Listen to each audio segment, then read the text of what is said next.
Friends, welcome back. Today, there is only one reason I have my checkered sweater on, and that is because I am going to do a tutorial today on how to create your own checkered items. I'm going to show you the technique I use and how to create a checkered coaster using Aqua Resin, but these techniques can also be used if you're using concrete, epoxy resin, Jesmonite, and any other eco resin or plaster material out there. This is something that took me kind of a while to kind of figure out how I wanted to make the checkered pattern work. And I feel like I finally nailed down how to best make this material. It does go through a couple of different phases, but hang in there. It's not as hard as it looks. I want to do this. So I had to search high and low to find all these molds. I'm going to link everything down below in the comments so you can find all the molds that I use and all the materials I use down below. To make the checkered coasters, we're actually going to have to do this in two phases. So the first phase, we're going to make some squares of the first color. Doesn't matter which one.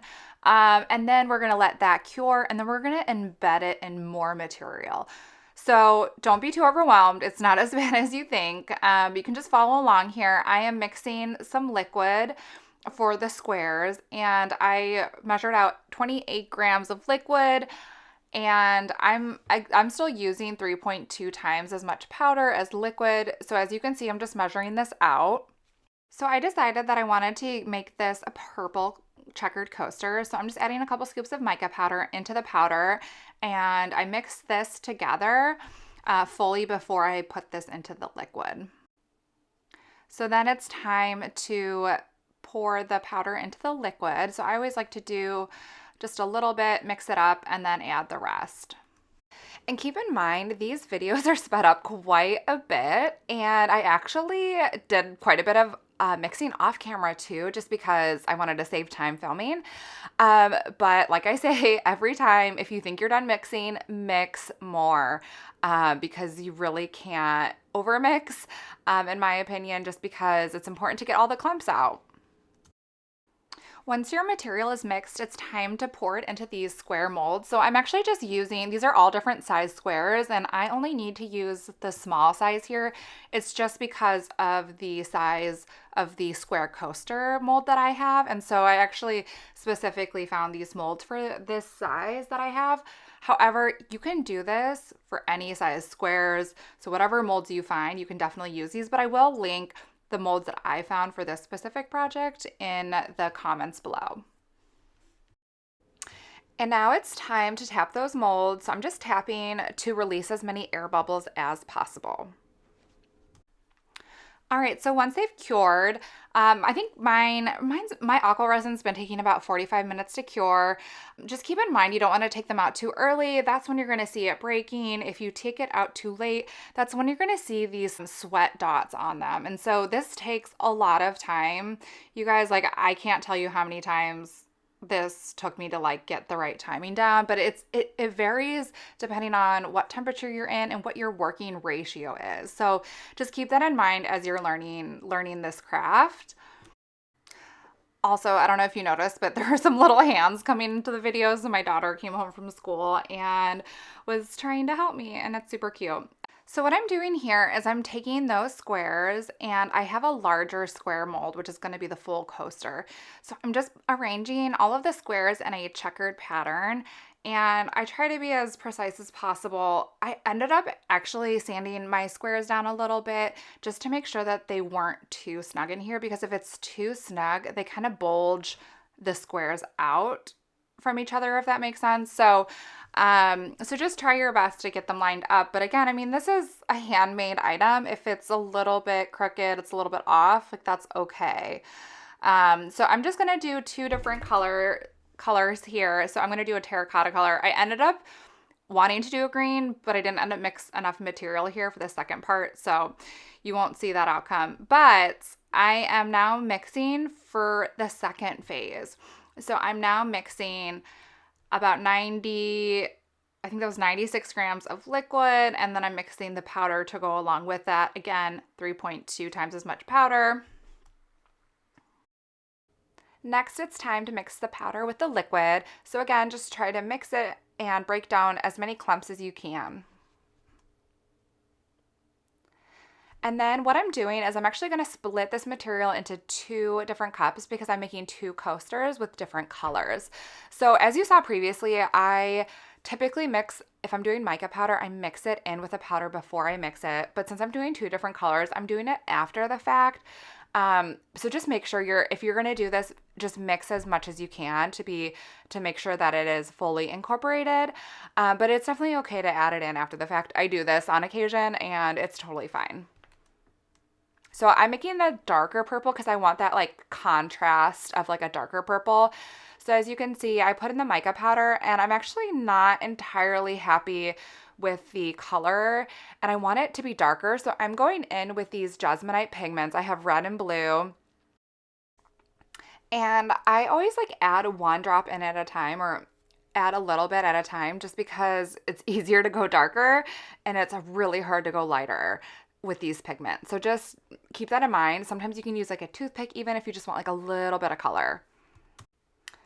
And I think I'm pretty happy with the color. So the next step will be to pour it into the mold. So what I like to do is I like to slowly pour it in because I don't want those squares shifting around too much. So I pour the material over the squares first. That's just my preference.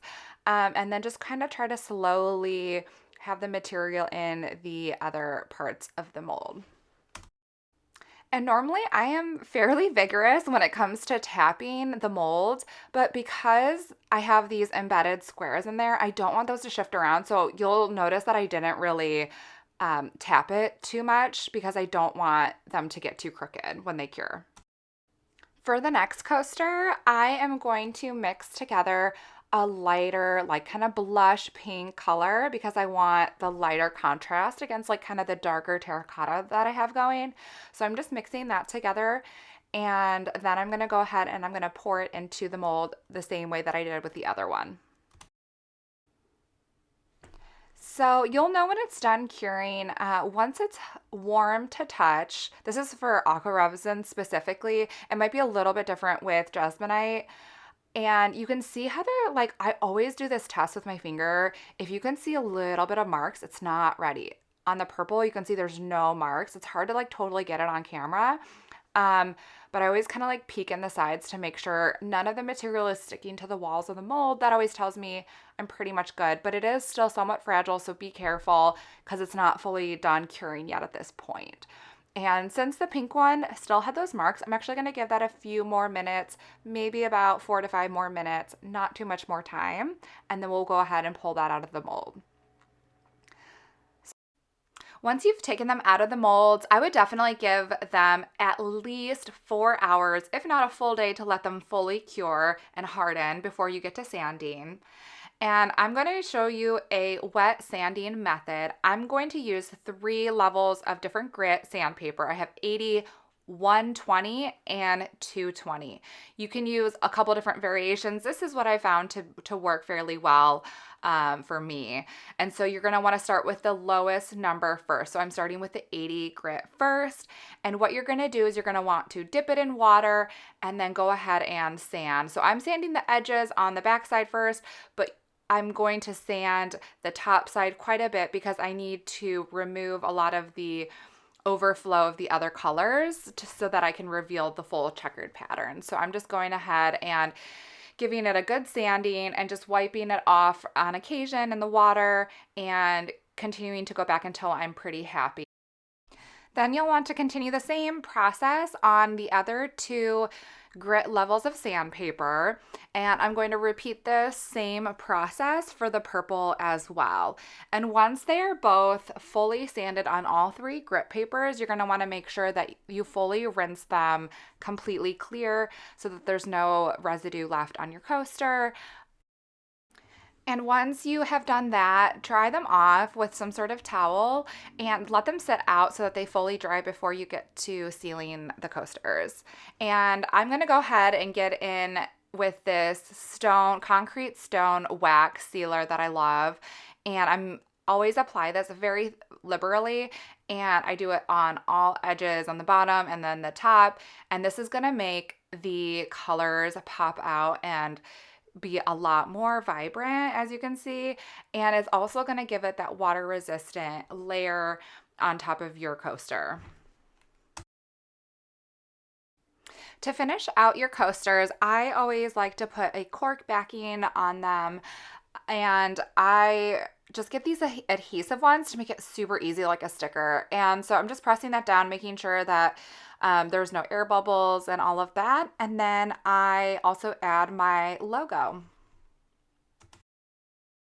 All right, so here are the final products I am obsessed with. So this is the pink and terracotta one. You can see like I accidentally had some chips fall in and they were revealed when I sanded it. So next time I'd probably be a little bit more careful on it, but I'm obsessed with the colors otherwise. And this purple one, this contrast is so cool. I kind of love this. I don't do a ton of purple and this is like super fun to do. If you try these at home, let me know. I would love to see how it works for you. If you have any questions at all, let me know. And if you're not following already to this channel, make sure you subscribe. I'm going to be launching videos hopefully on a weekly basis. So many other techniques and fun tips and tricks.